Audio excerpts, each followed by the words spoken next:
أعوذ بالله من الشيطان الرجيم. بسم الله الرحمن الرحيم. الحمد لله رب العالمين الرحمن الرحيم مالك يوم الدين إياك نعبد وإياك نستعين اهدنا الصراط المستقيم صراط الذين أنعمت عليهم غير المغضوب عليهم ولا الضالين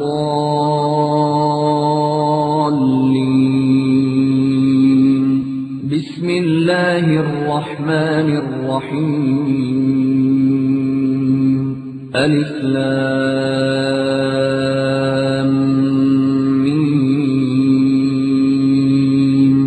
ذلك الكتاب لا ريب فيه هدى للمتقين الذين يؤمنون بالغيب ويقيمون الصلاة ومما رزقناهم ينفقون.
نحمده ونصلي على رسوله الكريم.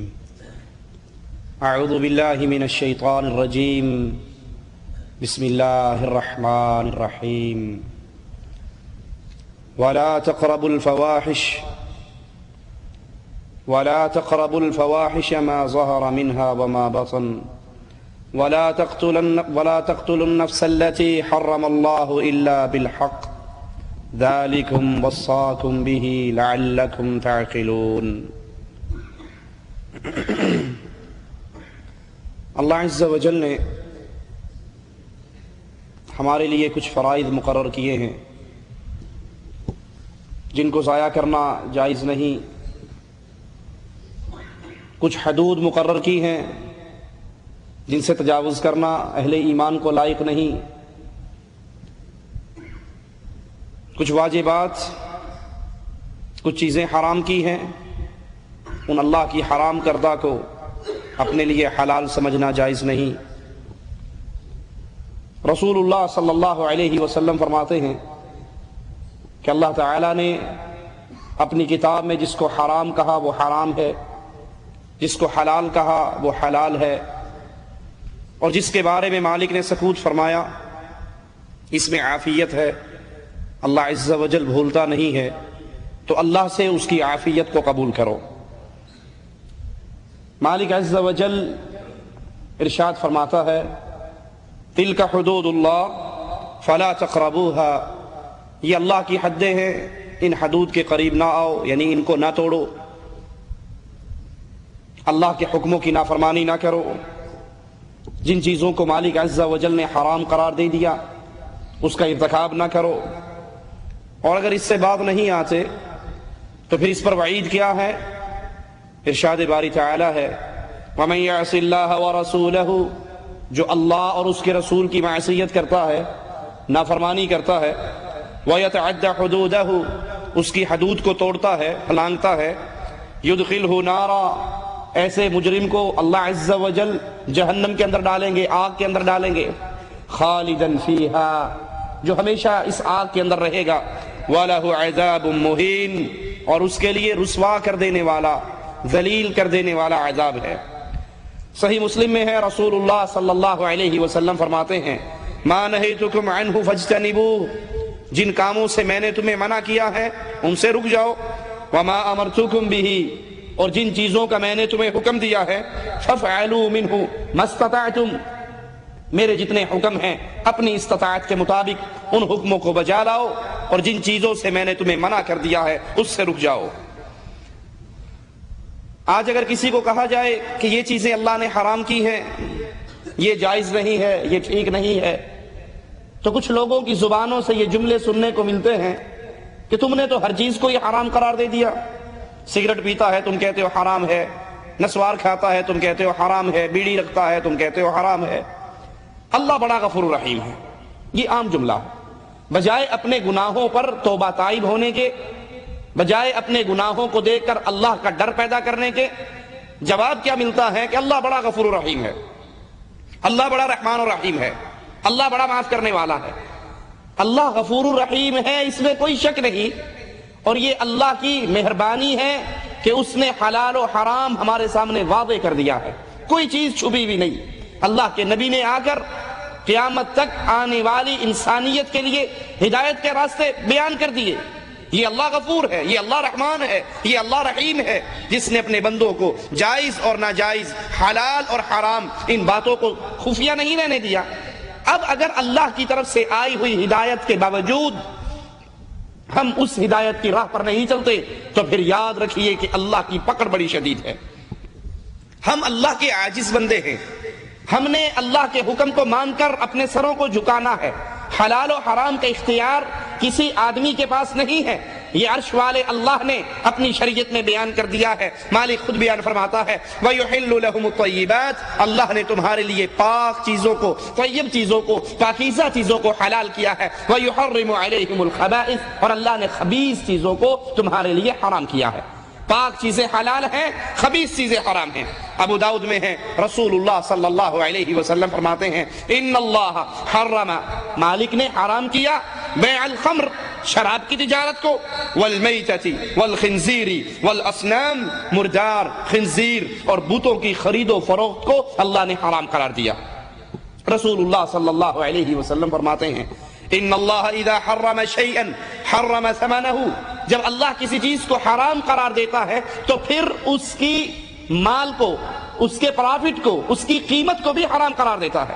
جب کوئی چیز حرام ہے، خنزیر حرام ہے تو اس کا تجارت کرنا وہ بھی حرام ہے، مردار حرام ہے تو اس کی تجارت بھی حرام ہے، بت فروشی، بتوں کی پوجا یہ حرام ہے، اس کی تجارت بھی حرام ہے۔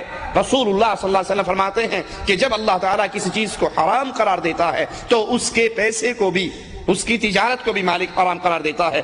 آئیے اللہ عز و جل کے اس حکم پہ غور کیجئے جو مالک فرما رہا ہے وَلَا تَقْرَبُوا الْفَوَاحِشَ مَا ظَهَرَ مِنْهَا وَمَا بَطَنَ، کہ تم بے حیائی کے قریب نہ جاؤ، جو ظاہر ہے جو خفیہ ہے، خفیہ اور ظاہر ان دونوں طرح کی بے حیائیوں سے دور ہونے کا اللہ عز و جل نے ہمیں حکم دیا ہے۔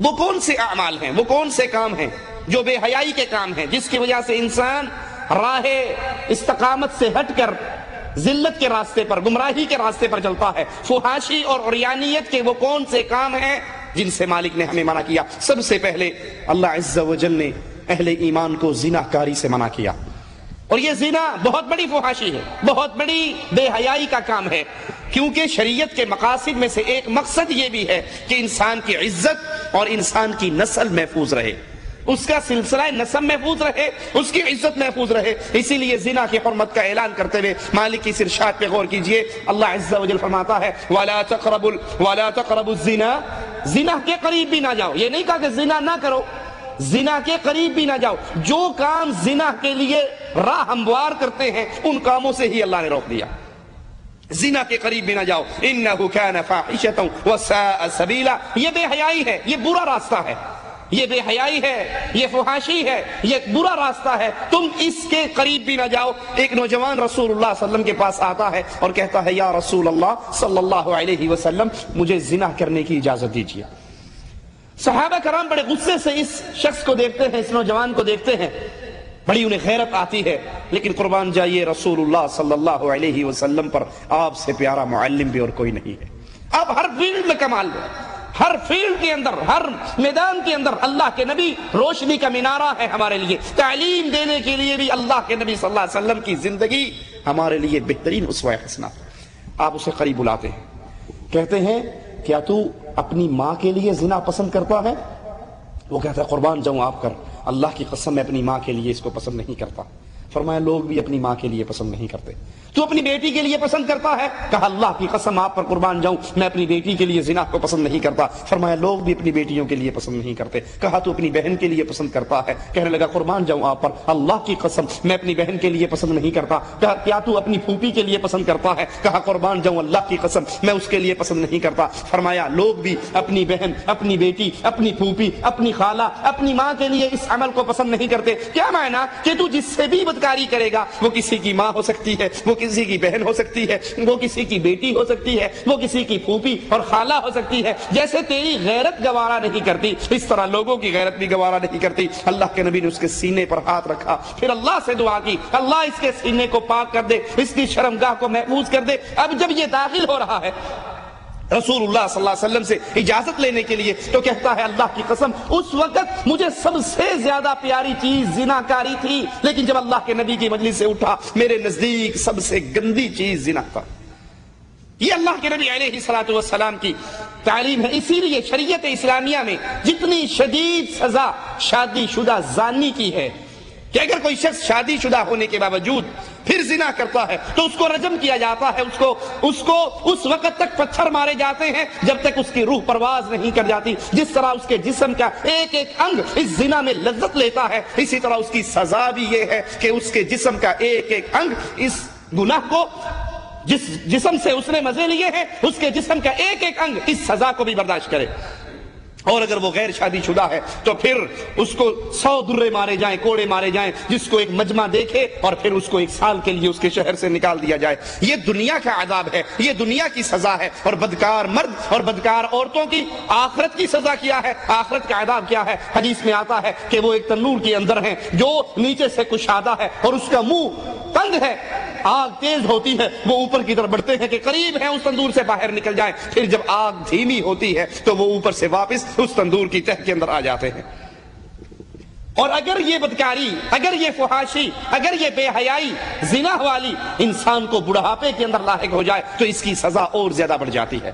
رسول اللہ صلی اللہ علیہ وسلم فرماتے ہیں ثلاثۃ لا یکلمہم اللہ یوم القیامہ ولا یزکیہم ولا ینظر الیہم ولہم عذاب علیم۔ 3 ایسے بدنصیب انسان ہیں جن کی طرف اللہ عز و جل قیامت کے دن دیکھے گا بھی نہیں، ان سے کلام بھی نہیں کرے گا، انہیں پاک بھی نہیں کرے گا۔ 3 قسم کے ایسے بدنصیب، ایسے بدبخت انسان ہیں جن سے اللہ نے قیامت کے دن نہ کلام کرنا ہے، نہ ان کی طرف نظر رحمت کرنی ہے، نہ ان کو پاک اور اس کے گناہوں کو معاف کر کے انہیں پاک کرنا ہے۔ وہ کون ہے 3؟ شیخ زان، وہ بوڑھا جو زانی ہو، زنا جوانی میں ہو گیا، یہ بھی گناہ ہے لیکن جوان ہے، غلطی کر بیٹھتا ہے، مالک عز و جل اس کو معاف کر دیتا ہے، یہ توبہ کر لیتا ہے۔ لیکن اگر یہ بدکاری وہ بڑھاپے کے اندر کرتا ہے تو پھر اس کی سزا یہ ہے اللہ اس کی طرف نظر رحمت نہیں کرے گا۔ شیخ زان وملک کذاب، بادشاہ ہو کر جھوٹ بولے، بوڑھا ہو کر زنا کرے، بادشاہ ہو کر جھوٹ بولے، وعائل مستکبر، اور فقیر ہو کے غرور کرے۔ 3 چیزیں، بوڑھا ہے لیکن پھر بھی زنا کار ہے، بادشاہ ہے پھر بھی جھوٹ بولتا ہے۔ عام آدمی تو کسی سے ڈر کے جھوٹ بول دیتا ہے، کسی لالچ میں آ کے جھوٹ بول دیتا ہے۔ بادشاہ کو کس کا ڈر ہے؟ بادشاہ کس کی لالچ میں آئے گا؟ وہ تو خود بادشاہ ہے۔ لیکن اگر بادشاہ ہو کے جھوٹ بولے یہ اللہ کے نزدیک بدترین عذاب کا مستحق ہے، اس کو پاک نہیں کیا جائے گا۔ اور پھر فقیر ہو کے تکبر کرے۔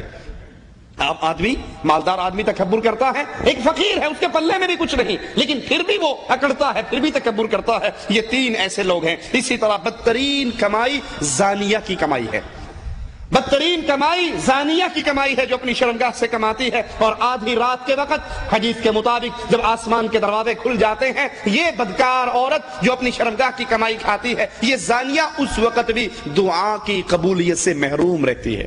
جس وقت عام اعلان ہوتا ہے کوئی مانگنے والا مانگ لے، کوئی سوال کرنے والا سوال کر لے، کوئی بیماری سے شفا مانگتا ہے وہ مانگ لے، تو تمہارا اللہ آسمان دنیا پہ نزول کر چکا ہے جیسے اس کی شان کو لائق ہے، اتنا بڑا اعلان۔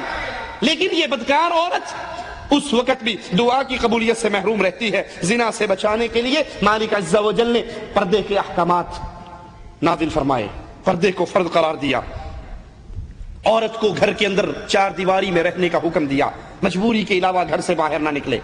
یہ سب چیزیں، یہ پردے کے احکامات، یہ عورت کا چادروں میں ڈھپی رہنا، عورتوں کا اپنے گھر کی 4 دیواری کے اندر رہنا، یہ کس لیے؟ تاکہ زنا کا سد باب ہو سکے، زنا کے راستے کے اندر رکاوٹیں کھڑی کی جا سکے۔ لیکن افسوس، آج بازاروں کے اندر آپ کو چلتی پھرتی عورتیں نظر آئیں گی، ٹیلی ویژن کی سکرین پہ تھکتی ہوئی عورتیں نظر آئیں گی، شادی بیاہ کے اجتماعات کے اندر عورتوں اور مردوں کا مخلوط اجتماع ہوگا، ڈانس ہوگا، مہندی کی رسمیں ہوں گی، ابٹن کی رسمیں ہوں گی، ان سب میں عورتیں بے پردہ ہو کر باہر نکلیں گی۔ حالانکہ یہ پردہ زنا کے راستے میں ایک بہت بڑی رکاوٹ ہے۔ اسی زنا سے بچنے کے لیے اسلام نگاہوں کو نیچی رکھنے کا حکم دیتا ہے۔ اللہ سے دعا ہے اللہ سب سے پہلے کہنے والے اور پھر ہر سننے والے کو کی توفیق عطا فرمائے۔ یہ آنکھیں جھکانے کا حکم، یہ آنکھیں پست رکھنے کا حکم ہی اس لیے ہے کیونکہ جب آنکھیں آتی ہیں، جب آنکھیں 4 ہوتی ہیں تو اسی آنکھوں کے ذریعے شیطان اپنا وار کرتا ہے، کسی کا چہرہ دل میں سماتا ہے، پھر انسان اس کے عشق میں مبتلا ہوتا ہے، پھر برائی کے راستے پہ چلتا ہے۔ سب سے پہلے برائی کا دروازہ انہی آنکھوں کی وجہ سے کھلتا ہے۔ اس لیے اسلام کا حکم ہے کہ اپنی آنکھوں کو نیچا رکھیے۔ لیکن عجیب ہیں وہ لوگ جنہوں نے فتوے ہی جاری کر دیے، ٹیلی ویژن پر آ کر دھڑلے سے اعلان کرتے ہیں چہرے کا پردہ ہی نہیں ہے۔ ارے جب چہرے کا پردہ نہیں تو کیا پیروں کا پردہ ہے؟ اسی چہرے سے تو ٹکراؤ ہوتا ہے، یہی آنکھیں تو ملتی ہیں، یہی سے تو مسکراہٹوں کا تبادلہ ہوتا ہے، یہی سے تو بے حیائی اور بدمعاشی کے راستے کھلتے ہیں۔ اسلام کا حکم کیا ہے کہ آپ اپنی نگاہوں کو نیچی رکھیں، نہ کہ اسی لیے اللہ کے نبی نے حضرت علی سے کہا اگر پہلی تیری نظر پڑ جائے تو اپنی نظر کو دوبارہ جھکا لو، اگر دوبارہ نظر ڈالو گے تو یہ اس کا تم سے حساب لیا جائے گا۔ اچانک نظر پڑ جائے تو آنکھیں پھیر لو، اگر چہرے کا پردہ ہی نہیں ہے تو آنکھیں نیچے رکھنے کا کیا مطلب؟ اسلام نے غیر محرم عورت کے ساتھ تنہائی کے اندر بیٹھنے کو منع کیا ہے تاکہ زنا کے راستے، بے حیائی کے راستے، بدمعاشی اور بدکاری کے راستے بند ہو جائے۔ کوئی مرد بھی، کوئی اہل ایمان کسی غیر عورت کے ساتھ، غیر عورت سے مراد جس سے اس کا نکاح ہو سکے، نامحرم عورت جس سے بھی اس کا نکاح ہو سکے، اس کے ساتھ خلوت جائز نہیں، تنہائی جائز نہیں۔ اللہ کا نبی، اللہ کا دین، اللہ کی شریعت اہل ایمان کو منع کر رہی ہے تنہائی میں کسی کے ساتھ نہ بیٹھو۔ لیکن ہم کیا کہتے ہیں؟ جی مولوی صاحب آپ تو ویسے ہی سختی کرتے ہیں، بھابھی تو ماں جیسی ہوتی ہے نا، بھابھی ماں ورگی ہوندی، بھابھی کو کیڑی شیدا پردہ ہے؟ بھابھی سے کوئی پردہ نہیں۔ دیور بھابھی کو لے کے سفر پہ بھی جا رہا ہے، ٹرین کے سفر بھی ہو رہے ہیں، گاڑیوں کے سفر بھی ہو رہے ہیں، باہر بھی نکل رہے ہیں، کھانے پر ایک ہی ٹیبل پر بیٹھ کر گپے بھی ہانکی جا رہی ہیں، ہنسی اور مذاق بھی ہے، ٹیلی فون پہ کہہ کے بھی دونوں کے گونجتے ہیں، کوئی ٹینشن نہیں، کوئی پریشانی نہیں، کوئی بات نہیں۔ تنہائی میں بیٹھتا ہے، بھائی گھر پہ ہے نہیں، دیور جیٹھ آ کر گھر میں بیٹھتا ہے، 2 گھنٹے 4 گھنٹے اپنی بھابھی سے گپے مارتا ہے۔ حالانکہ یہ بھابھی اور یہ دیور کیسا رشتہ ہے؟ رسول اللہ صلی اللہ علیہ وسلم سے جب سوال کیا گیا کیا دیور سے بھی پردہ ہے، آپ نے فرمایا دیور تو موت ہے، موت۔ شیطان جتنی جلدی بے حیائی کا دروازہ، فحاشی کا دروازہ اس دیور کے ذریعے اور دیور اور بھابھی کے درمیان کھولتا ہے، اتنی جلدی وہ غیر مرد کے ساتھ بدمعاشی کے سامان کو آسان نہیں کر سکتا۔ کیوں؟ کوئی غیر آدمی گھر میں آئے گا، گھر والی کے ساتھ باہر جائے گا، ہر کسی کو شک ہوگا یہ فلاں کے ساتھ کیوں جا رہا، اور اگر بھابھی دیور کے ساتھ جا رہی، اگر بھابھی رکھے۔ اشرف علی تھانوی صاحب اپنی کتاب ارواح ثلاثہ کے اندر اپنے ایک پیر صاحب کا قصہ لکھتے ہیں کہ ایک عورت اپنی نوجوان لڑکی کو لے کر آئی اور کہنے لگی حضرت میرا سارا دھندا اسی چھوکری کی کمائی پر ہے اور یہ کافی دنوں سے بیمار ہے، اب گاہک نہیں آتے، کوئی اللہ اللہ کر دو میری چھوکری ٹھیک ہو جائے، دھندا چلتا رہے۔ تو پیر صاحب نے اس کو باقاعدہ، تھانوی صاحب کہتے ہیں یا دعا دی یا تعویذ دیا، بہرحال چھوکری بالکل ٹھیک ہو گئی۔ اب وہ عورت مٹھائی کا ٹوکرا لے کر حاضر ہوئی کہ جناب بڑی مہربانی، آپ نے ہمیں ہماری بیٹی کو تعویذ دیا، اس کو دعا دی، اس پہ دم کیا، میری چھوکری بالکل ٹھیک ہو گئی، گاہکوں کا آنا جانا پھر شروع ہو گیا، دھندا چل پڑا، یہ اس کے لیے شکرانے کے طور پر میں آپ کے لیے مٹھائی لے کر آئی ہوں۔ اور رسول اللہ صلی اللہ علیہ وسلم بدترین کمائی زانیہ کی کمائی کو قرار دے رہے ہیں۔ مولویوں نے اپنے پیٹ پوجا کے لیے، اپنے پیٹ کے دھندے کو چلانے کے لیے زانیہ عورتوں کو بھی اپنی کتابوں میں تعویذوں کے سرٹیفکیٹ دیے ہیں کہ وہ آ جائے تو تعویذ دے دو، کسی کا بھلا ہو جائے تمہارا کیا جاتا۔ یہ بدماشی ہے، یہ بے حیائی ہے، یہ بے غیرتی کے دروازے کھلتے ہیں۔ آئیے، آپ کا نہیں دل مانتا تو یہ ہمارے ہاتھ میں تذکرہ غوثیہ، غوث علی شاہ قلندر قادری کتاب ہے، اس کا صفحہ نمبر 216 ہے۔ 216 پر اس بے حیائی کے دروازے کیسے کھولتے ہیں ذرا سنیے۔ کہا ایک روز ارشاد ہوا، شاہ جہان پور میں ایک خان صاحب تھے، ان کی بیوی نہایت حسینہ و جمیلہ تھی۔ جب خان صاحب سفر میں ہوتے تو وہ بیوی خط پڑھنے پڑھانے کے لیے مولوی صاحب محلے کی مسجد کے امام صاحب کے پاس جاتی تھی۔ چنانچہ ایک بار وہ نیک بخت پردے کے پیچھے بیٹھی اور امام صاحب اس کے لیے خط لکھ رہے، اتنے میں اچانک تیز ہوا چلی، پردہ ہٹا تو پردہ ہٹتے ہی مولوی صاحب کی نظر اس پردہ نشین سے دوچار ہوگی، ہوش و حواس جاتے رہے۔ اس کے بعد عورت نے مضمون بتانا شروع کیا، مولوی صاحب تو اس کے عشق میں گرویدہ ہو گئے تھے، وہ لکھنا ہی بھول گئے۔ آخر وہ عورت سمجھ گئی کہ یہ حسن کے سورج کی تاب نہیں لا سکا اور عشق میں مبتلا ہو گیا، اس کو چھوڑ کے واپس آ گئی۔ اپنی کنیز کو اشارہ کیا کہ مولوی صاحب کو پکڑو اور مسجد میں پہنچا دو۔ کنیز ان کو مسجد میں چھوڑ آئی، لیکن اس مولوی کا آرام، وظیفہ، ہر چیز ختم ہو گئی۔ آخرکار راز بھی فاش ہو گیا کہ یہ مولوی صاحب خان صاحب کی بیوی کا عاشق ہو چکا ہے۔ مولوی صاحب کا احوال سنا خان صاحب نے تو انہیں بہت افسوس ہوا۔ ایک روز اپنی بیوی سے کہا، تم اچھا لباس پہنو، عمدہ زیور پہن کر آراستہ ہو جاؤ، مولوی صاحب کی آج دعوت ہے۔ عصر کے وقت اس دیوانے مولوی کو اپنے گھر میں بلایا، ان کے سامنے کھانا رکھا۔ مولوی صاحب کو تو وہی ایک ہی بات یاد تھی جو لڑکی نے پہلی دن کہا تھا، کیا لکھوں؟ تو بولتے تھے کیا لکھوں؟ اس وقت خان نے اپنی بیوی سے کہا، پردے سے باہر آ جاؤ۔ تو جوں ہی وہ پردے سے باہر ہوئی، دونوں کا آمنا سامنا ہوا، نگاہیں چار ہوئی تو دونوں بغل گیر ہوئے اور وہیں پہ فوت ہو گئے۔ یہ بدماشی کے ذریعے، یہ بے حیائی کے طریقے مولویوں نے اپنی کتابوں میں لکھا، اور اس کو پیروں کا ایک بڑا عظیم کہ یہ عشق جو ہے یہ مجازی عشق، خدا کے عشق کا ایک راستہ اور ایک ذریعہ ہے۔ ارے اسلام کے اندر شریعت محمدیہ کے اندر اس بیماری کا یہ علاج ہے کہ کوئی کسی کی بیوی پر عاشق ہو جائے تو اپنی بیوی اس کو پکڑا دے۔ اسلام نے تو اس تمام طرح کی بے حیائی اور بدکاری کے دروازوں کو بند کرنے کا حکم دیا ہے، جس کو مولویوں نے کبھی تعویذ گنڈوں کے لیے کھول لیا اور کبھی کس طرح کھولتے ہیں۔ کہتے ہیں ایک فقیر جس کا دل جلا ہوا تھا کسی شہر میں وارد ہوا، نان بائی کی دکان پر جو بادشاہی محل کے قریب تھی روٹی خریدنے گیا، اچانک شہزادی وہاں سے گزری، فقیر کی اس پہ نظر پڑی، شہزادی بڑی خوشی میں تھی، وہ انگوٹھا دکھا کر نکل گئی، فقیر بیچارہ اس کو دل دے بیٹھا، اور پھر جب ہوش آیا تو کیا دیکھتا ہے کہ محل کے نیچے بیٹھا ہے، رو رہا ہے اور اس کے عشق میں گرفتار ہے۔ اچانک بادشاہ کے کانوں تک یہ بات پہنچی تو پھر بادشاہ نے مشورہ دیا کہ اس کو قتل کروا دو۔ شہزادی نے جب یہ سنا تو رات کو جا کر اپنے عاشق زار کو بلایا اور پھر اس کے ساتھ گلے ملی اور دونوں کے دونوں مر گئے، وہیں پر ختم ہو گئے۔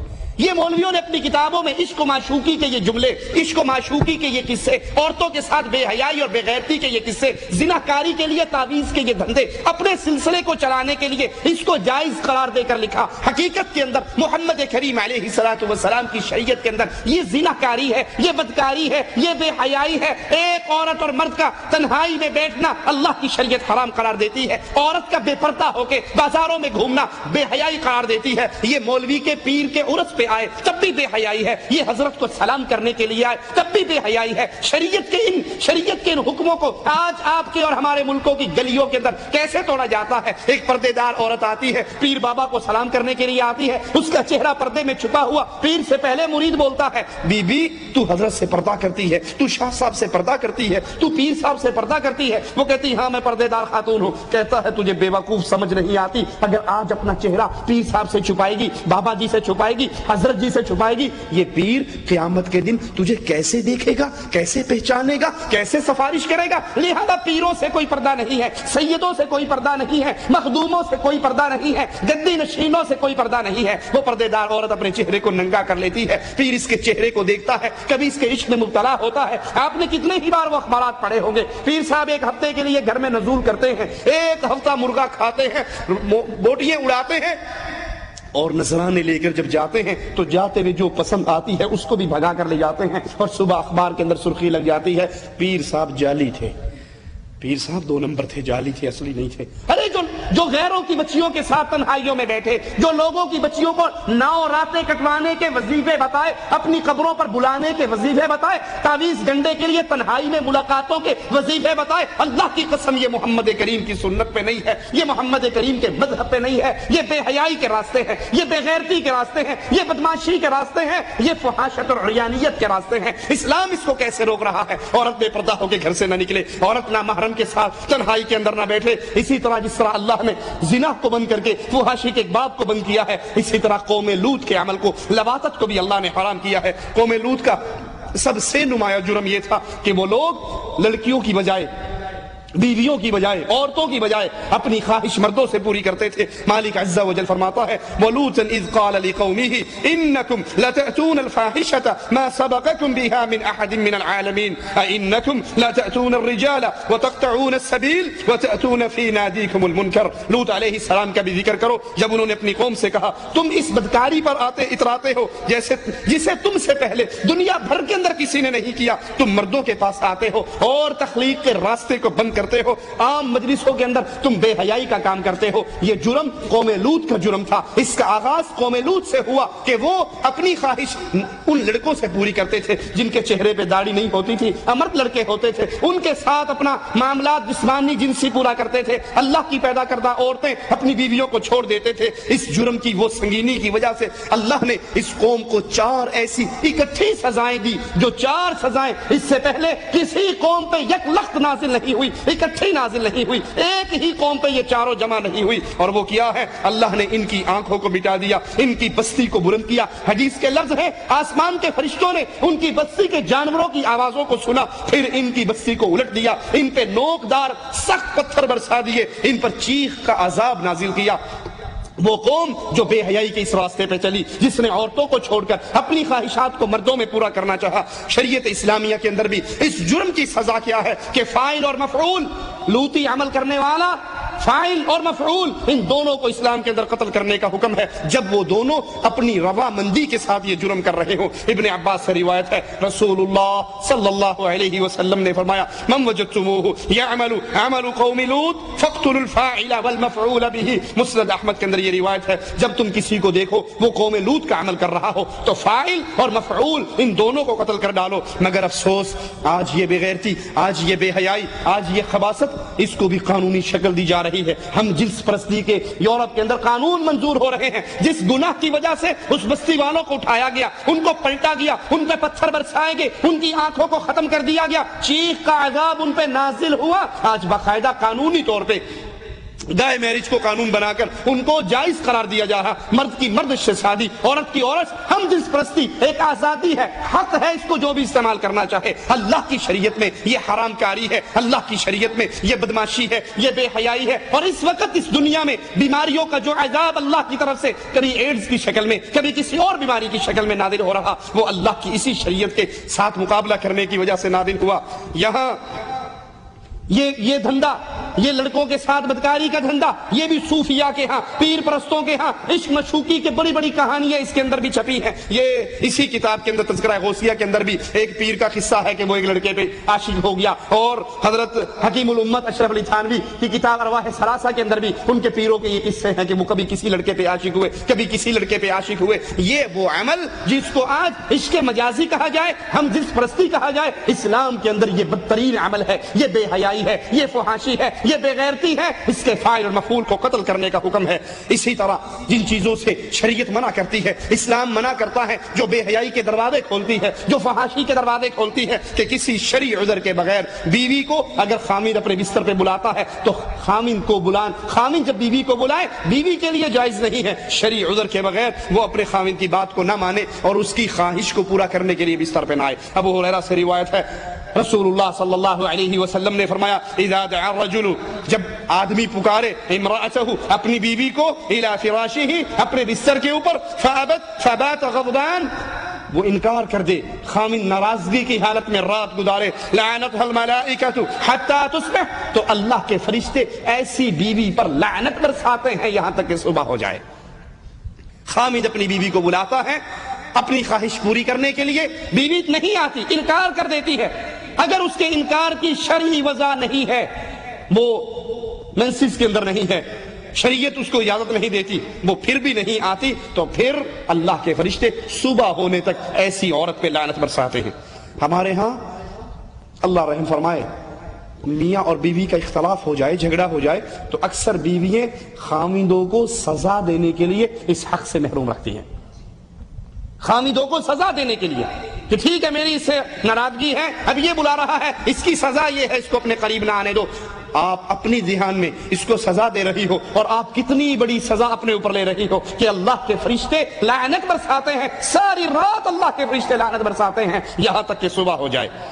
رسول اللہ صلی اللہ علیہ وسلم کا فرمان ہے جب شوہر اپنی بیوی کو بستر کی طرف دعوت دے تو بیوی کو چاہیے وہ فوراً دعوت قبول کر لے، اگرچہ وہ اونٹ کے کجاوے کے اوپر ہی کیوں نہ بیٹھی ہو، وہ سفر کے لیے تیار ہے، اونٹ کے اوپر سواری کر رہی ہے، اگر خامد اس کو بلاتا ہے تو اس حال کے اندر بھی وہ اپنی اس کام کو چھوڑ کر آئے اور خامد کا حق ادا کرے۔ عورت کا اپنے شوہر سے بغیر کسی شرعی سبب کے طلاق مانگنا یہ بھی بے حیائی کا دروازہ کھولتا ہے۔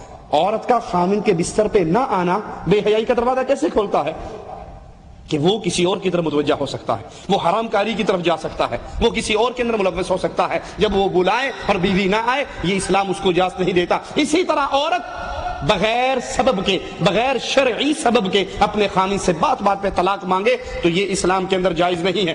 بعض دفعہ عورتیں بڑے خطیر جملے بول کے طلاق مانگتی ہیں، ایک تو ویسے ہوا نا ناراض ہوگی، دے مجھے طلاق، کر مجھے فارغ، اور اگلا خامد وہ سوچتا ہے کہ میرے بچے ہیں، گھر کا سسٹم سارا خراب ہو جائے گا، بچے برباد ہو جائیں گے، وہ صبر کرتا ہے، اس کے جملوں پہ صبر کرتا ہے، تو یہ اور تیش دلانے کے لیے کہتی اگر مرد ہو تو دو طلاق ہے، بندے دا پتر تے کر فارغ، پیج میں نو کر۔ اب یہ اس کے جذبات کو آگ لگا رہی ہے۔ رسول اللہ صلی اللہ علیہ وسلم فرماتے ہیں، مسند احمد کی روایت ہے، جو عورت بغیر شرعی سبب کے اپنے خاوند سے طلاق مانگے اس پر جنت کی خوشبو حرام ہو جاتی ہے۔ یہ عام روٹین کے کام ہیں، یہ عام روٹین کی باتیں ہیں۔ گھروں کے اندر ہوئی لڑائی اور طلاق کے سلسلے شروع ہو گئے، دے طلاق، کر فارغ، بھیج مجھے، ہے مرد تو کر فارغ، تیرے اندر طاقت ہے تو کر فارغ، انسان کا بچہ ہے تو کر فارغ۔ اب وہ اس کو تیش دلا رہی ہے، اس کے جذبات کو آگ لگا رہی ہے۔ رسول اللہ صلی اللہ علیہ وسلم فرماتے ہیں کہ ایسی عورت جنت کی خوشبو نہیں پائے گی۔ ہاں شرعی عذر ہو تو پھر خاوند سے طلاق لی جائے۔ شرعی عذر کیا ہے؟ شرعی عذر یہ نہیں ہے کہ آج آپ نے لسٹ بنا کر دی، 10 چیزیں بازار سے منگوائی، 5 آ گئی، 5 نہیں آئی، غصہ آیا اور طلاق کی ڈیمانڈ کر دی۔ شرعی عذر یہ ہے کہ اگر خاوند نماز نہیں پڑھتا، خاوند نماز نہیں پڑھتا، بیوی نماز پڑھتی ہے، بیوی مسلمان ہے، خاوند مسلمان نہیں ہے، اس کافر کے نکاح میں رہنا بیوی کے لیے جائز۔ خاوند شرک کرتا ہے، شرک کرواتا ہے، شرک کے لیے دعوت دیتا ہے، شرکی اعمال کرتا ہے، اس کو پیار اور محبت سے سمجھائیے، قائل کیجئے۔ اگر وہ اللہ کی توحید پہ آ جائے تو ٹھیک ہے، اگر وہ نمازی بن جائے تو ٹھیک ہے، اور اگر وہ شرکیہ عقائد کے اوپر قائم رہتا ہے، شرکیہ معاملات پہ قائم رہتا ہے، بے نمازی پہ قائم رہتا ہے، نماز کی ترتیب اپنی زندگی میں نہیں لے کر آتا، تو ایسے خاوند سے طلاق لے کے علیحدہ ہو جائیے۔ اب اس کے نکاح میں رہنا جائز نہیں۔ یا کسی کا خاوند ہیروئن پینے لگ جاتا ہے، نشے کا استعمال کرتا ہے، اس کے اندر ایسی خرابی ہے جو شریعت کے اندر بہت بڑے عذاب کی اس پہ وعید ہے، تو اس کو سمجھائیے۔ اگر وہ قائل ہو جائے تو ٹھیک ہے، اور اگر وہ قائل نہیں ہوتا، توبہ طائب نہیں ہوتا، تو پھر بیوی کو حق ہے کہ ایسے خاوند سے طلاق لے لے۔ اسی طرح شریعت اسلامیہ حیض کے دوران، مینسز کے دوران بیوی سے جمع کرنے کو منع قرار دیتی ہے، یا اس کی دوبر کے اندر جمع کرنے کو منع کرتی ہے۔ رسول اللہ صلی اللہ علیہ وسلم نے فرمایا، ترمذی میں روایت ہے، من اتی حائضا، جو اپنی بیوی سے جمع کرے اس کیفیت میں کہ بیوی حائضہ ہو، مینسز کے ایام میں ہو، یا پھر اس کے اپنی بیوی کے ساتھ جمع کرے فی دبوریہا، اس کی دوبر کے اندر، اس کی پشت کے اندر، او اتی کاہنا، یا کسی کاہن کے پاس آئے، مینسز میں بیوی سے جمع کریں یا اس کی دوبر کے اندر جمع کریں یا کسی کاہن نجومی کے پاس جائیں، فقد کفر بما انزل علی محمد صلی اللہ علیہ وسلم، تو اس کا گناہ کیسا ہے کہ جو اپنی بیوی کے ساتھ مینسز کے دوران جمع کرتا ہے، یا اس کے ساتھ پشت میں جمع کرتا ہے، یا پھر کسی کاہن سے آ کر اپنے کوئی معاملات ہاتھ دکھاتا ہے، لائنیں دکھاتا ہے، اس سے کچھ سوال کرتا ہے، تو پھر ایسے بندے کی سزا یہ ہے کہ اس نے محمد علیہ السلام پر نازل شدہ شریعت کا انکار کر دیا۔ یہ چھوٹا جرم نہیں ہے، یہ بہت بڑا جرم ہے۔ اللہ عز و جل سے دعا ہے اللہ ہمیں شریعت کے مطابق زندگی گزارنے کی توفیق عطا فرمائے۔ مسند احمد میں ہے، رسول اللہ صلی اللہ علیہ وسلم نے فرمایا، ملعون من اتی امرأة فی دبورها، ملعون ہے وہ بندہ، اس پر اللہ کی لعنت ہے، لعنتی ہے وہ انسان جو اپنی بیوی کی پشت میں آ کر، دوبر میں آ کر جمع کرتا۔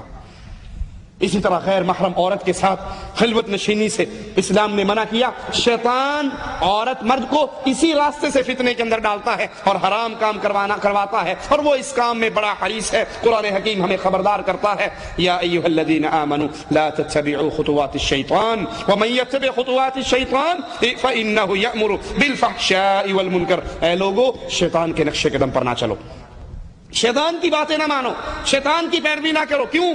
شیطان بے حیائی اور برائی کا حکم دیتا ہے۔ شیطان آدم کے بیٹے کے اندر، آدم کے بیٹے کے جسم کے اندر اس طرح چلتا ہے جس طرح خون چلتا ہے، اور شیطان کے بے حیائی میں ڈالنے والے راستوں میں سے ایک راستہ اجنبی عورت کے ساتھ خلوت اختیار کرنا ہے، جس کو اسلام منع کر رہا ہے۔ زنا کے اس راستے کو، بے حیائی اور بدکاری کے اس راستے کو اسلام اس کے درمیان میں رکاوٹیں کھڑی کرتا ہے۔ رسول اللہ صلی اللہ علیہ وسلم فرماتے ہیں، لا يخلون رجل بامرأة الا كان ثالثهما الشیطان۔ جو بندہ کسی عورت کے ساتھ خلوت اختیار کرتا ہے، تنہائی میں جا کر اس سے ملتا ہے، دو عورت، مرد اور عورت دو اکٹھے ہوتے ہیں، تو ان کا تیسرا کون ہے؟ شیطان۔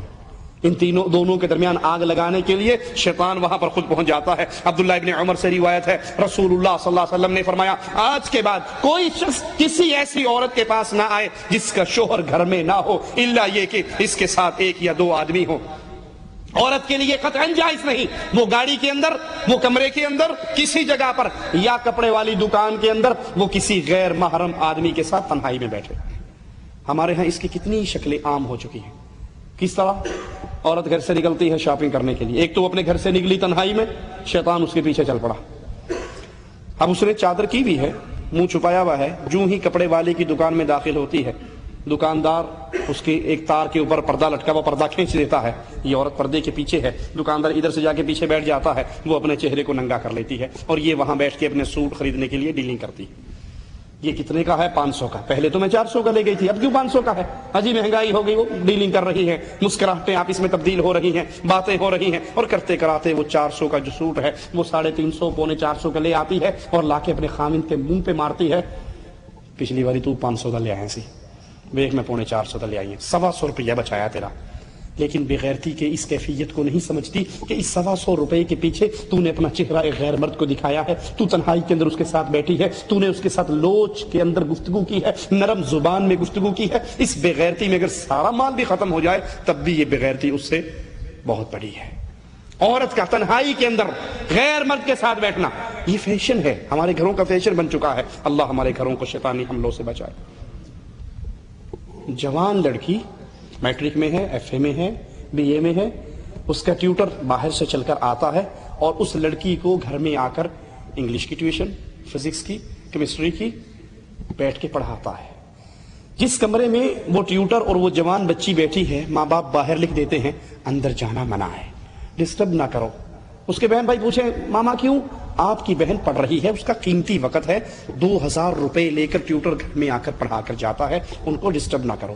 اب یہ ٹیوٹر ٹیچر بن کے گھر میں آتا ہے اور داماد بن کے گھر سے نکل جاتا ہے۔ یہ تنہائی کے اندر جوان لڑکا، جوان لڑکی آپ کے زیر سایہ اکٹھے ہو رہے ہیں، آپ جاتے ہوئے اس خبیث بغیرت دیوس کو پیسے بھی دیتے ہو کہ ٹھیک ہے تو نے تنہائی میں ہماری بیٹی کے ساتھ گپ شپ کی ہے، 2-2.5 گھنٹے تو نے ہمارے لیے خرچ کیا ہے، تو یہ لو اس کے پیسے اور آپ جاؤ۔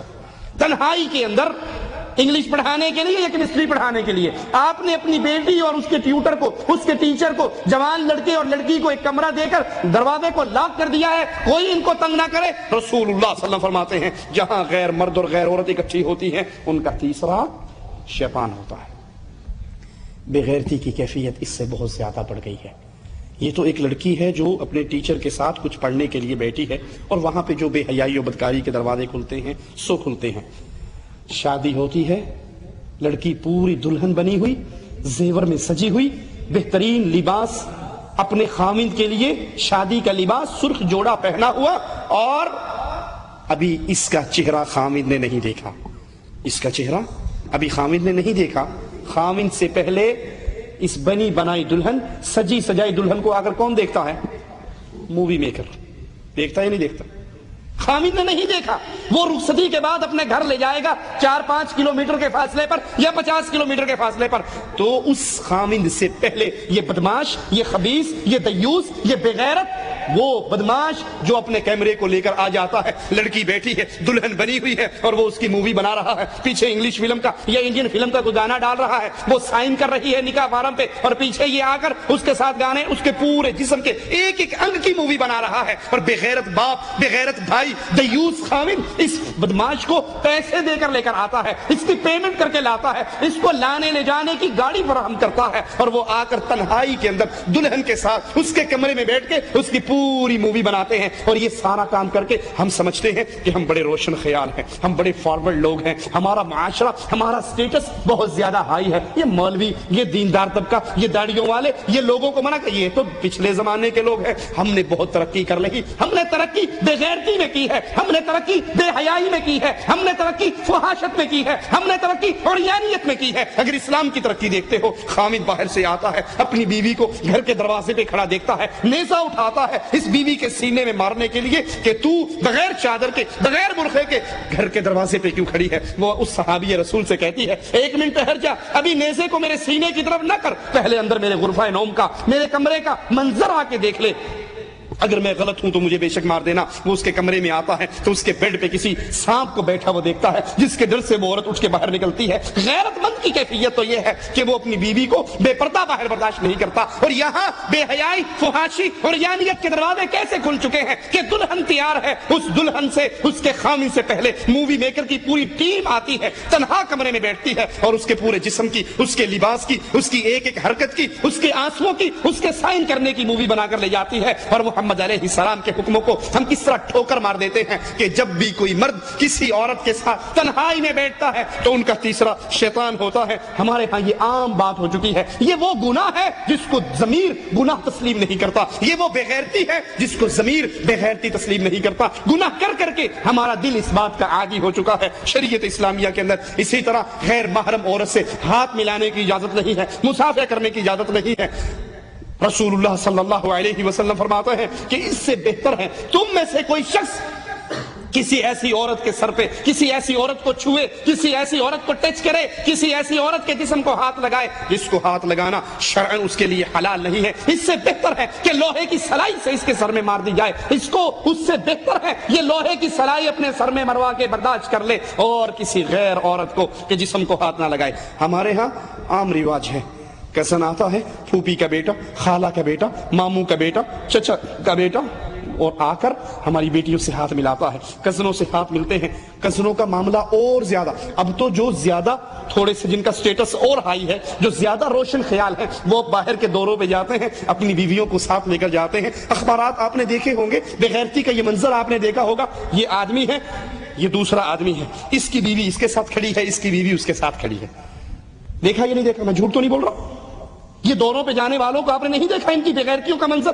بیوی اس کی ہے، اس کے ساتھ کھڑی ہے، بیوی اس کی ہے، اس کے ساتھ کھڑی ہے، جیسے زبان حال سے کہہ رہے ہو میں بابا تانگا آ گیا ہوں، ذرا تو اینو کھڑا کرتے اپنی مین دے دے۔ یہ بےغیرتی نہیں تو اور کیا ہے؟ یہ بے حیائی نہیں تو اور کیا ہے؟ یہ کنجر خانہ نہیں تو اور کیا ہے؟ اور اپنی بیویوں کا تعارف کروایا جاتا ہے، ڈوب کے مر جائیے، یہ اسلام سے نسبت کرنے والا اپنی بیوی کا غیر مرد سے تعارف کرواتا ہے۔ ان سے ملیے، یہ ہماری بیگم صاحبہ ہیں، ان سے ملیے، یہ ہماری بیگم صاحبہ ہے۔ وہ غیر مرد یہ فکرہ سن کے بڑا مسکراتا ہوا، بے غیرتی کی مسکراہٹ منہ پہ لے کر کیا کہتا ہے؟ آپ سے مل کر بڑی خوشی ہوئی ہمیں۔ پرائی نال مل کے خوشی ہونی اور کی ہونا؟ وہ تعارف کرواتا ہے یہ میری بیوی ہے، ان سے ملیے، وہ اس سے ہینڈ شیک کرتی ہے، ہاتھ ملاتی ہے، مصافحہ کرتی ہے، اور وہ بے غیرت اس کو کہتا ہے آپ سے مل کر ہمیں دلی سکون ہوا، آپ سے مل کر ہمیں بڑی خوشی ہوئی۔ یہ بے غیرتی ہے، یہ بے حیائی ہے۔ رسول اللہ صلی اللہ علیہ وسلم فرماتے ہیں اس سے بہتر ہے لوہے کی سلاخ کسی انسان کے سر میں مار دی جائے، اس سے بہتر ہے وہ کسی عورت کے سر پہ، کسی عورت کے جسم کو ٹچ کرنے سے بہتر ہے کہ لوہے کی چوٹ کو اپنے اوپر برداشت کر لے۔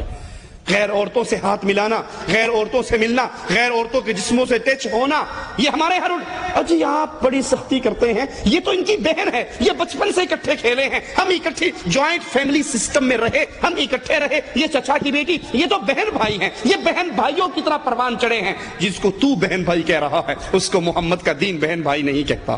جس کو تو ان کے بچپن کا ساتھی کہتا ہے، اسلام بلوغت کے بعد ان کے رشتوں کو آپ اس کے اندر نامحرم رشتے قرار دیتا ہے تم اس کو بھائی کہتے رہو، بہن کہتے رہو۔ اسلام بہن بھائی اسی کو کہتا ہے جو ایک ماں ایک باپ کا جایا ہے، یا رضاعت کے رشتے ہیں یا خون کے رشتے ہیں، کزن، پھوپھی کی بیٹی، خالہ کی بیٹی، یا آپ اس کو 1000 دفعہ بہن کہو، یہ بہن نہیں ہے، یہ آپ کے لیے نامحرم رشتہ ہے۔ عورت کا خوشبو لگا کر غیر مردوں کے پاس سے گزرنا اسلام اس کو حرام قرار دیتا ہے، کیونکہ یہ بے غیرتی، بے حیائی، فحاشی کا دروازہ کھولتی ہے۔ مسند احمد میں ہے، رسول اللہ صلی اللہ علیہ وسلم نے فرمایا، یہاں پر تمام حدیثیں ہم آپ کو تمام باتیں امام الانبیاء، امام اعظم، قائد اعظم محمد کریم صلی اللہ علیہ وسلم کی سنا رہے۔ کہیں کوئی سننے والا یہ نہ کہے کہ آپ سختی کر رہے ہیں، آپ جذبات میں بول رہے ہیں، آپ تو ویسے ہی فتوے لگا رہے ہیں۔ میں نے یہ تمام مسئلے کسی مولوی کے فتوے سے نہیں سنائے، کسی شیخ کا فتویٰ ذکر نہیں کیا، یہاں پہ حدیث رسول ہے، حدیث محمد ہے صلی اللہ علیہ وسلم۔ اللہ کے نبی فرماتے ہیں جو عورت خوشبو لگائے اور پھر کسی قوم کے پاس سے گزرے، خوشبو لگائے پھر کسی قوم کے پاس سے گزرے اور اس کی خوشبو نہ محرم مردوں تک پہنچے، نہ محرم ناک اس عورت کی خوشبو کو سونگے، فتویٰ سنیے امام کائنات کا، امام اعظم کا، امام الانبیاء کا، محمد الرسول اللہ کا۔ اللہ کے نبی اس عورت کے بارے میں کیا کہہ رہے ہیں جو خوشبو لگا کے اپنے گھر سے نکلتی ہے، غیر مرد عورتوں، غیر مردوں کے پاس سے گزرتی ہے، اس کی خوشبو ان غیر مردوں کے ناکوں میں پہنچتی ہے۔ اللہ کے نبی فرماتے ہیں فَهِيَ زَانِيَةٌ زَانِيَةٌ زانیہ، یہ بدکار ہے، بدکار ہے، بدکار ہے۔ اپنی بیویوں کو تیار کروا کے شاپنگ کے لیے پانڈا مارکیٹ میں بھیجنے والوں، اتوار بازاروں میں بھیجنے والوں، ان کو شادی ہال میں فنکشن اٹینڈ کرنے کے لیے بھیجنے والوں، اور یہ بودی دلیل دینے والوں کہ مولانا ہماری بیوی ٹھیک ہے، ہماری بیوی پارٹی اٹینڈ کرنے کے لیے شادی ہال میں جاتی ہے لیکن وہ پرفیوم نہیں لگاتی، کیا وہ میک اپ کر کے نہیں جاتی، کیا فیس پاؤڈر اس کے چہرے پہ نہیں لگا ہوتا، آئی لائنر، لپ لائنر، آئی شیڈ، یہ تمام چیزیں وہ استعمال نہیں کرتی، اور کیا ان تمام چیزوں میں خوشبو نہیں ہے؟ خوشبو کا تو میدان ہے، باڈی پرفیوم الگ ہے، ہیئر پرفیوم الگ ہے، ایٹم جتنے ہیں میک اپ کے سارے خوشبوؤں میں بھرے ہوئے ہیں۔ اور تیری بیوی ہے، تو نمازی ہے، تو حاجی ہے، تو جہادی ہے، تو مجاہد ہے، تو داڑھی والا ہے، تو نیک ہے، تو صدقہ خیرات کرنے والا ہے، لیکن بیوی تیری چوڑیاں پہن کر، زیور پہن کر، میک اپ کر کے شادی ہال میں جا رہی ہے، غیر مردوں کے پاس سے گزرتی ہے۔ ارے گزرتی ہی کہاں ہے، شادی ہال کے اندر کھانا سرو کرنے والے غیر مرد ہیں، بیرے آ کر ان کے سامنے کھانا رکھتے ہیں۔ دیوس اپنی بیوی کو غیر مردوں کے سامنے چھوڑ دیتا ہے، وہ اس سے ڈیمانڈ کرتی ہے، وہ سالن ختم ہونے پہ ٹرے لا کے اس کے سامنے رکھتا ہے۔ محمد الرسول اللہ صلی اللہ علیہ وسلم فرماتے ہیں جو عورت خوشبو لگا کے گھر سے نکلتی ہے غیر محرم مردوں تک اس کی خوشبو پہنچتی ہے، فَهِيَ زَانِيَةٌ زَانِيَةٌ زانیہ، یہ بدکار ہے، بدکار ہے، بدکار ہے۔ اللہ کے لیے اپنے گھروں کو بدلو، اللہ کے لیے اپنی عورتوں کی اصلاح کرو۔ عورت کو خوشبو لگانا جائز ہے اپنے خامد کے لیے، وہ اپنے خامد کے لیے بنے، اس کا سارا زیور، اس کا سارا میک اپ، اس کے سارے بہترین کپڑے، اس کے بہترین لباس، اس سب چیزوں کا حقدار صرف اس کا خامد ہے۔ لیکن افسوس اس بغیرتی نے ہمارے گھروں کی کیفیت ہی بدل دی ہے۔ خامد کے لیے جب عورت گھر میں ہو، یہ بیچارہ تھکا ہارا ٹوٹا بھجا ہوا گھر آتا ہے، وہی وہ لہسن کی بو، چٹنی کی بو، ادرک کی بو، پیاز کی بو کچن کے اسی گندے مندے کپڑوں میں اس کے پاس آ جاتی ہے، جس کے لیے سب کچھ کرنا ہے۔ اور اگر یہ بیوی سے کہے آج آپ کی ڈنر پارٹی ہے فلاں فیملی کے گھر، اور یہ اطلاع اس کو آدھا گھنٹہ پہلے دے دے، وہ تیار ہوگی یا اس سے لڑائی کرے گی؟ آدھے گھنٹے میں کیسے تیاری کر سکتی ہوں؟ آپ بھی کمال کرتے ہیں، مجھے کم از کم 1.5 گھنٹہ پہلے تو بتایا ہوتا، میں نے تیار ہونا ہے، میں نے کپڑوں کے ساتھ میچنگ جیولری پہننی ہے، سوٹ کی میچنگ کی میں نے شوز پہننے ہیں، میں نے فلاں تیاری، اب آدھے گھنٹے میں کیا کروں؟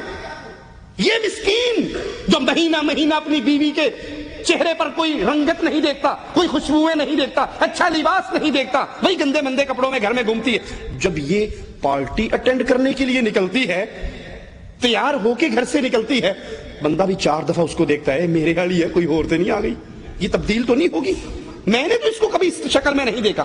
ساری زینت، ساری خوشبوئیں، سارا میک اپ، ساری جیولری، سارے سیٹ اس کو تب یاد آتے ہیں جب جا کر عورتوں میں فخر کرنا ہو، جب عورتوں میں پیش ہونا ہو، جب عورتوں کے اندر اپنے آپ کو اونچا دکھانا ہو، جب ان کے لیے سب کچھ یاد آ جاتا ہے۔ اور خامد جو اس کی عزت ہے، خامد جو اس کی جنت ہے، خامد جو اس کی جہنم ہے، جس کی طرح سے جنت ملنے والی ہے یا جس کی نافرمانی سے جہنم ملنے والی ہے، اس مسکین کا کوئی حق نہیں ہے۔ رسول اللہ صلی اللہ علیہ وسلم فرماتے ہیں، مسند احمد میں ہے، اللہ کے نبی نے فرمایا جو عورت خوشبو لگائے پھر مسجد میں جائے، اچوار بازار کی بات نہیں، پانڈا مارکیٹ کی بات نہیں، شادی ہال کی بات نہیں، فنکشن اٹینڈ کرنے کی بات نہیں، یہاں مسجد کی بات ہے، بیت اللہ کی بات ہے، اللہ کے گھر کی بات ہے۔ فرمایا جو عورت خوشبو لگائے مسجد میں جائے اس حال میں کہ اس کے جسم سے خوشبو آ رہی ہو، اس کی نماز قبول نہیں ہوتی۔ خوشبوئیں لگا کر غیروں کے گھروں میں جانے والیوں، خوشبو لگا کے شاپنگ کرنے والیوں، میک اپ کر کے شادی ہال میں جانے والیوں، محمد کریم کی بات، زیدی کی بات نہیں، سید صاحب کی بات نہیں، شاہ صاحب کی بات نہیں، مولوی شیخ کی بات نہیں، امام الانبیاء کی بات ہے، جس کا تم نے کلمہ پڑھا ہے، جس کا تم کلمہ پڑھ کے اسلام کے دائرے میں داخل ہوئی ہو۔ محمد کریم فرما رہے ہیں جو عورت خوشبو لگا کے مسجد میں جاتی ہے نماز پڑھنے کے لیے، اس کی نماز اس وقت تک قبول نہیں ہوتی جب تک وہ غسل جنابت کی طرح غسل نہ کر لے۔ جیسے فرضی غسل ہے، جنابت کا غسل ہے، اگر وہ جنابت کے غسل کی طرح غسل کرتی ہے پھر اس کی نماز قبول ہوتی ہے، اگر وہ غسل جنابت کی طرح غسل نہیں کرتی تو اس کی نماز قبول نہیں ہوتی۔ عورت کا محرم کے بغیر سفر کرنا جائز نہیں ہے۔ اسلام بے حیائی و فحاشی کے راستوں کو کیسے روک رہا ہے؟ بخاری و مسلم میں ہے، اللہ کے پیارے حبیب علیہ الصلوۃ والسلام نے فرمایا کوئی عورت سفر نہ کرے الا مع ذی محرم، سوائے اس کے کہ اس کے ساتھ کوئی محرم رشتہ دار ہو۔ سائل کھڑا ہو کر کہتا ہے یا رسول اللہ صلی اللہ علیہ وسلم، میں نے اپنا نام آپ کے ساتھ جہاد پہ جانے کے لیے غزوے میں لکھوایا ہے، اس حال میں کہ میری بیوی حج کے لیے جا رہی ہے، میں جہاد فی سبیل اللہ میں جا رہا ہوں، بیگم صاحبہ حج کرنے کے لیے جا رہی ہے۔ رسول کریم علیہ الصلوۃ والسلام اس کے جہاد کے سفر کو کینسل کرنے کا حکم دیتے ہوئے فرماتے ہیں جہاد کا ارادہ ختم کر دو، ترک کر دو، اپنی بیوی کے ساتھ جاؤ، اس کو حج کرا کر لاؤ۔ حج کا سفر کتنا مبارک سفر ہے، حج کا سفر کتنا عظیم سفر ہے، اس سفر کے اندر بھی عورت کا بغیر محرم کے حج پہ جانا جائز نہیں ہے، غیر محرم عورت کی طرف قصدن دیکھنا جائز نہیں ہے۔ قرآن حکیم میں مالک فرماتا ہے قل للمؤمنین، کہو اہل ایمان کو یغضوا من ابصارہم، اپنی آنکھوں کو جھکا کر رکھے، اپنی آنکھوں کو نیچا رکھے، ویحفظوا فروجہم، اپنی شرمگاہوں کی حفاظت کریں، ذالک ازکا لہم، یہ ان کے لیے زیادہ بہتر ہے، یہ ان کے لیے ان کی طہارت کے لیے ان کی پاکیزگی کے لیے بہتر ہے۔ ان اللہ خبیر بما یصنعون، اور اللہ جانتا ہے جو کچھ تم کرتے ہو۔ ہاں اگر کوئی شادی کرنے کا ارادہ رکھتا ہے تو اپنی منگیتر کو ایک نظر دیکھ سکتا ہے۔ اللہ کے نبی علیہ الصلوۃ والسلام نے اپنے ایک صحابی سے کہا اس کی شادی کی خبر سن کر کہ تو اپنی منگیتر کو ایک نظر دیکھ لے، ایک نظر دیکھ لے، یہ تیرے لیے تمہاری آئندہ زندگی کے لیے زیادہ بہتر ہے۔ اور یہ دلیل ہے کہ چہرے کا پردہ کرنا ضروری ہے۔ ایک نظر دیکھنا دلیل ہے کہ چہرے کا پردہ ہے، شریعت چہرہ چھپانے کا حکم دیتی ہے۔ کیوں؟ اگر چہرہ کھلا ہوتا، اگر چہرہ ننگا ہوتا تو ایک نظر دیکھنے کا کیا مطلب؟ وہ تو کہیں بھی اس کو دیکھ سکتا ہے۔ جو منگیتر کو حکم دیا گیا جاؤ ایک نظر اس کو دیکھو، اس کا مطلب ہے مومنہ عورت کا چہرہ چھپا ہوا رہتا ہے، ڈھکا ہوا رہتا ہے، وہ صرف اپنے منگیتر کے لیے ایک لمحے کے لیے اپنے چہرے کو ننگا کر کے اپنے منگیتر کو چہرہ دکھا سکتی ہے۔ جس طرح عورتوں پر نظر ڈالنا غیر محرم نامحرم عورتوں پہ جائز نہیں، اسی طرح ان لڑکوں کی طرف دیکھنا جن کے چہرے پہ داڑھی مونچھ نہیں آئی، امرد بچے ہیں جن کے چہرے کے اوپر خوبصورتی اور معصومیت ہے، داڑھی اور مونچھ نہیں ہے، ان کی طرف دیکھنا بھی جائز نہیں ہے۔ یہاں یاد رکھیے ان صوفیاء کی بکواسات کو جنہوں نے لڑکوں کے ساتھ عشق و شوخی کرنا، عورتوں کے چہروں کو دیکھنا دین کا حصہ، عشق مجازی کو عشق خدائی کا حصہ سمجھتے ہیں۔ امداد اللہ مہاجر مکی علماء دیوبند کے بہت بڑے عالم ہیں، اپنی کتاب شمائم امدادیہ میں لکھتے ہیں کہ عورت کا نظارہ کرنا، عورت کو دیکھنا، عورت کے چہرے کی طرف دیکھنا حقیقت میں اللہ کو دیکھنا ہے۔ عورت مرد کا مظہر ہے، مرد اللہ کا مظہر ہے، لہذا عورت اللہ کی مظہر ہوئی تو عورت کو دیکھنا حق تعالیٰ کو دیکھنے کے برابر ہے، مشاہدہ کرنا چاہیے۔ اسلام اس بے حیائی اور فحاشی کے راستے میں رکاوٹ کھڑی کرتا ہے۔ مرد کی شرمگاہ نہ دیکھے، عورت کی شرمگاہ نہ دیکھے، مرد کی شرمگاہ نہ دیکھے، عورت کی شرمگاہ نہ دیکھے، مرد ننگے مرد کو نہ دیکھے، عورت ننگی عورت کو نہ دیکھے۔ یاد کر لیجئے اگر یہ بے حیائی کی کاموں کو، ان بے حیائی کے راستوں کو اپنے گھر سے آپ نہیں نکالتے، یہ گھر کے اندر رائج رہتے ہیں، تو پھر رسول اللہ صلی اللہ علیہ وسلم کی اس حدیث پہ غور کیجئے جو مسند احمد میں ہے، ابن عمر اس کو روایت کرتے ہیں، اللہ کے نبی نے فرمایا ثلاثۃ قد حرم اللہ علیہم الجنہ، تین وہ بدنصیب ہیں جن پہ اللہ کی جنت حرام ہے، مدمن الخمر، ہمیشہ شراب پینے والا، والعاق للوالدین، والدین کا نافرمان، والدیوث اور بے غیرت دیوث الذی یقر فی اہلہ الخبث، جو اپنے گھر والوں میں، اپنی بیوی بچوں میں بے حیائی کو دیکھتا ہے، اپنے گھر والوں میں بے غیرتی کے کام دیکھتا ہے اور پھر برداشت کر جاتا ہے۔ آپ نے اکثر دیکھا ہوگا بیٹا کیبل کے اوپر فلم دیکھ رہا ہے، بیٹے کے کمرے میں گندی تصویروں سے پورا کمرہ بھرا ہوا ہے، ڈش انٹینا اس نے لگایا ہوا ہے، گندے چینل وہ دیکھ رہا ہے، اور باپ مسجد کو جا رہا ہے، لمبی ساری داڑھی ہے، سینہ اس کا ڈھپا ہوا ہے داڑھی سے، اور وہ نماز پڑھ رہا ہے، قرآن پڑھ رہا ہے۔ بچہ فلمیں دیکھ رہا ہے، گانے سن رہا ہے، بے غیرتی کے کام کر رہا ہے۔ اب اس مولوی صاحب کو، اس داڑھی والے کو، اس نمازی کو، اس حاجی کو اگر سمجھایا جائے تو جواب پتہ کیا ملتا ہے؟ اولاد جوان ہو گئی جی کی کر سکنے، ساڑی ماندی کتھے، ہماری نہیں مانتی، جوان ہو گئی بس، اب ہم کیا کر سکتے ہیں؟ جب یہ جوان نہیں ہوئی تھی تو نے اپنے گھر میں ڈش انٹینا کیوں لگایا تھا؟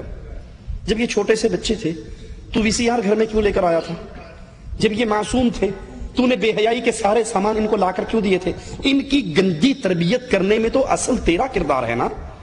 تو اپنی بیوی کے لاڈ اٹھاتے ہوئے سعودی عرب سے جاتا، بیگم صاحبہ فون کرتی، حاجی صاحب آنڈے ہو نا تے وڈا سارا لے آنا نہ بھولیا جے، یہ بھی وڈا سارا لے کے اتلے، حاجی اللہ بخش، حاجی اللہ بخش صاحب یہ جو کچھ لے کے جا رہے ہو، ابھی تمہارا بچہ دودھ پیتا ہے، ابھی تمہارا بچہ معصوم ہے، جو کچھ اپنے گھر میں اپنی محترمہ کو لگوا کر دے رہے ہو، کل کو تمہارے بچے کو بے غیرت بنانے میں یہ بہت بڑا کردار ہوگا۔ اور یہاں پہ ایک اور بات بھی سمجھا دوں، کچھ لوگ دینی کیسٹیں، دینی سیڈی اپنے گھروں میں لے جانے کے لیے، دکھانے کے لیے، ٹیلی ویژن لے کر جاتے ہیں، CD پلیئر لے کر جاتے ہیں ان کو دکھانے کے لیے۔ اس شرط پہ آپ لے جا سکتے ہو، اس شرط پہ آپ لے جا سکتے ہو کہ جب چھٹی کاٹ کے آپ آؤ تو اس CD پلیئر کو، اس ٹیلی ویژن کو کسی محفوظ ٹھکانے پہ لگا کر آؤ، یا کسی ایسے ذمہ دار کو اس کی چابی دے کر آؤ جو آپ کے بیوی بچوں کو صرف دین کی سیڑھیاں، اسلام کی باتیں بتانے کے لیے۔ آپ تو وہاں دین کی سیڑھیوں کے لیے لے کر کے خود یہاں آگے، پیچھے بدماش بازار سے جو مرضی لا کر دیکھتا رہے تو ثواب دارین کس کے کھاتے میں جائے گا؟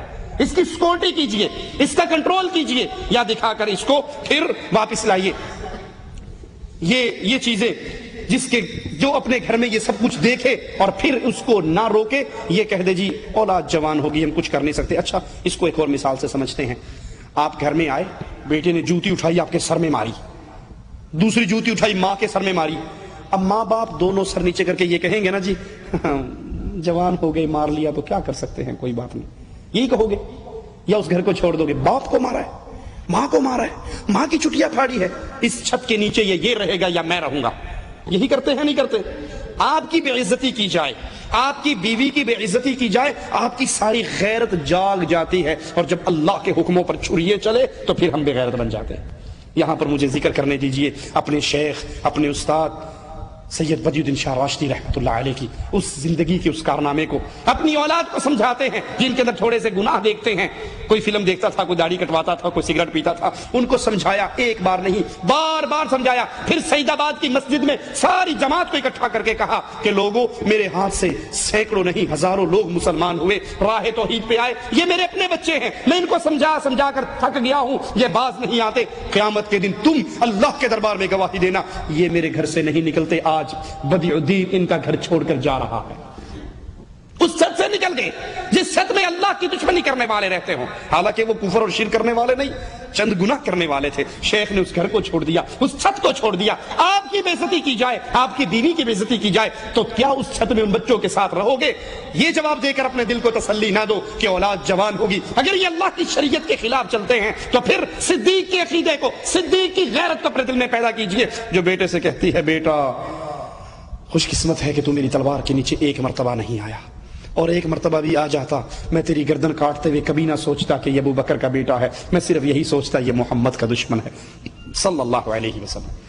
آج کے دور میں دیوس کو پہچاننا ہو کہ بے غیرت اور دیوس کون ہے، جس کے بارے میں نبی فرما رہے ہیں جنت میں نہیں جائے گا، تو وہ ہے جس کی بیوی، جس کی بیٹی، جس کی بہن بے پردہ گھر سے نکلتی ہے، غیر مردوں کے ساتھ گپیں ہانکتی ہے، کمرے میں تنہائی میں بیٹھ کے ٹیوٹر کے ساتھ بیٹھتی ہے، بے پردہ ڈرائیور کے ساتھ باہر نکلتی ہے، یہ شادی ہال میں جاتی ہے، یہ گپ شپ مارتی ہے، اس کو کوئی روکنے والا نہیں، تو یاد کر لیجئے یہ دیوس ہے۔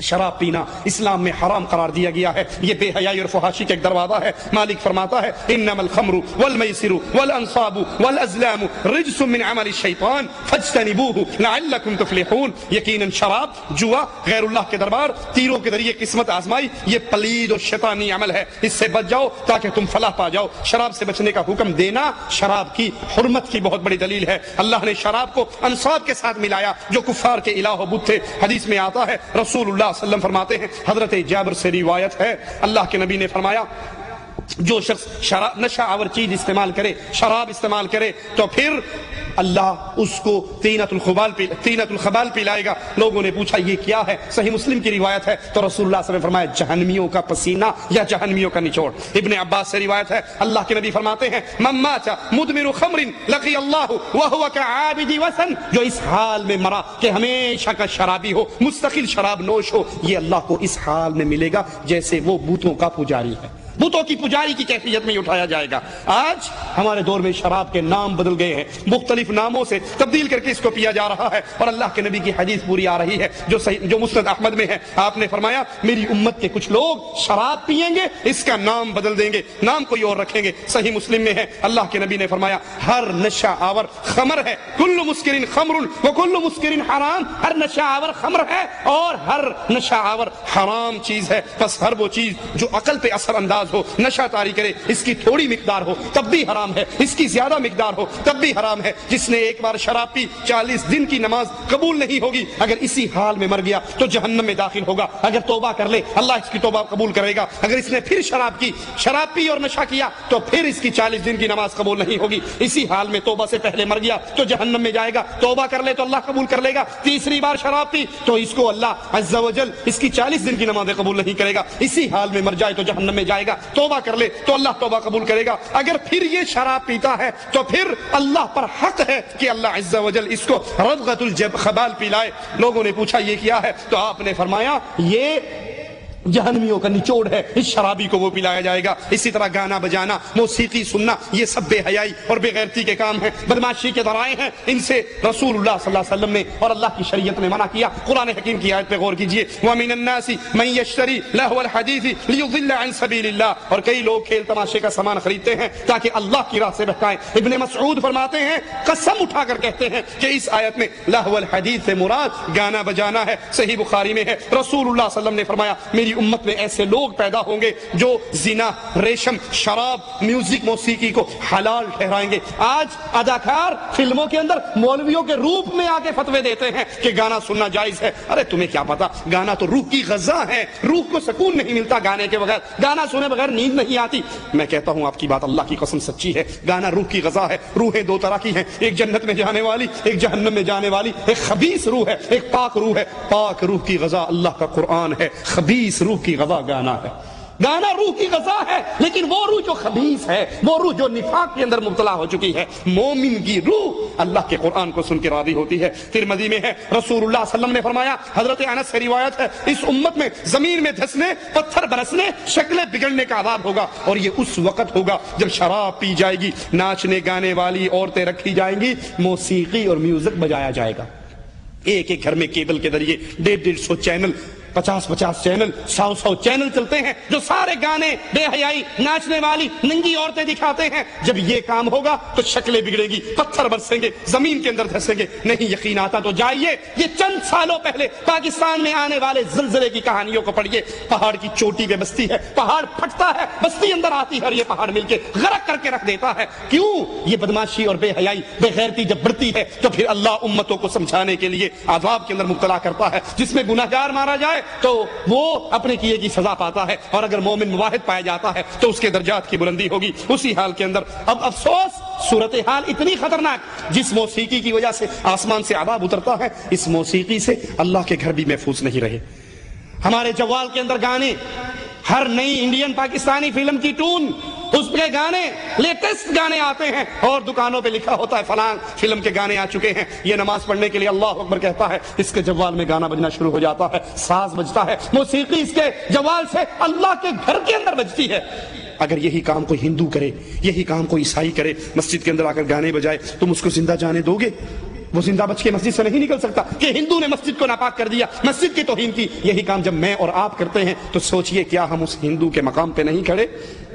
بلکہ اب تو مولویوں نے باقاعدہ گانوں کی دھنوں پر رقص کرنا شروع کر دیا۔ ہمارے پاس سی ڈی ہے طاہر القادری صاحب کی، نیچے گانا بج رہا ہے، بہترین غضب کا میوزک ہے کسی فلم کا، اور ناچنے والے شعبوں کے اندر ناچ رہے ہیں، اور طاہر القادری صاحب بھی اپنے ہاتھ پہ ہاتھ یوں مار کے ہاتھ سے خوشی کا اظہار کر رہے، انگلی ہلا رہے، لوگ ڈانس کر رہے، نیچے میوزک چل رہا، اور وہ سمجھتے ہیں کہ یہ بھی ثواب کا ذریعہ ہے، یہ بے حیائی کا ذریعہ ہے، یہ بے غیرتی کا ذریعہ ہے۔ پہلے تو مولوی ڈانس کو جائز کرتے ہیں سما کے طور پہ، اب گانوں کو بھی جائز کر دیا ہے، موسیقی کو بھی جائز کر دیا ہے۔ عورتوں کا باریک اور تنگ لباس پہننا یہ بھی بے حیائی اور فحاشی کا ایک راستہ ہے جس سے رسول اللہ صلی اللہ علیہ وسلم منع فرماتے ہیں۔ آپ نے فرمایا دو طرح کے وہ جہنمی جن کو میں نے ابھی تک نہیں دیکھا، ایک وہ جو ظالم اور جابر لوگ ہوں گے دنیا کے حکمرانوں کی صورت میں، جن کے ہاتھ کے اندر بیل کی دموں کی طرح کے ایسے ہوں گے، وہ لوگوں کو مارتے ہوں گے، اور ایک وہ عورتیں جو لباس پہننے کے باوجود ننگی ہوں گی، تنگ لباس، باریک لباس، نیٹ کے کپڑے،